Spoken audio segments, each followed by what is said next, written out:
आता दिवाळी होळी एकत्र होणार. शासन निर्णयाने एका झटक्यात कर्मचाऱ्यांना मिळणार 9 लाख रुपये. तर पाहूया कशा प्रकारे मिळणार आहेत. आता सरकारी कर्मचाऱ्यांना वेतन आयोगाची उत्सुकता लागून आहे. आयोग वेतनवाढीबाबत शिफारशी तयार करणार आहे. आता शिफारशींना मंजुरी मिळाल्यानंतर वेतन आयोग प्रत्यक्षात लागू होईल. आता संपूर्ण प्रक्रियेला किमान 1 वर्ष किंवा त्याहून अधिक कालावधी लागण्याची शक्यता आहे. हा संपूर्ण कालावधी लक्षात घेता सरकारी कर्मचाऱ्यांना मोठ्या प्रमाणात एरियर मिळण्याची शक्यता. वेतन आयोगाच्या शिफारशी जानेवारी 2026 पासून लागू होण्याची शक्यता. अंमलबजावणी उशिरा झाली तरी जानेवारी 2026 पासूनची थकबाकी कर्मचाऱ्यांच्या खात्यात जमा होणार आहे.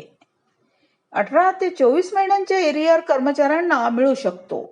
साधारण 9 लाखापर्यंत एरियर मिळू शकतो. एरियरची रक्कम फिटमेंट फॅक्टरवर अवलंबून असणार आहे. 2.0 ते 2.25 किंवा 2.18 आणि 2.57 असे फिटमेंट फॅक्टर लागू होण्याची शक्यता. 20 महिन्यांचे एरियर गृहीत धरला तर लेवल 1 ते लेवल 5 मधील कर्मचाऱ्यांना सुमारे 3.60 लाख रुपयापासून ते 9.17 लाख रुपयापर्यंत एरियर मिळू शकतो. रक्कम फिटमेंट फॅक्टर 2.0, 2.25, 2.18 किंवा 2.57 अशा दरांवर आधारित अंदाजानुसार मोजली जात आहे.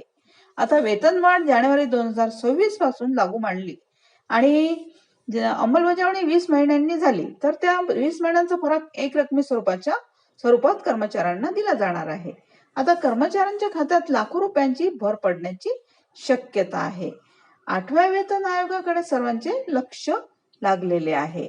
अंमलबजावणीची तारीख निश्चित झाल्यानंतरच नेमकी रक्कम स्पष्ट होणार आहे. थँक्यू.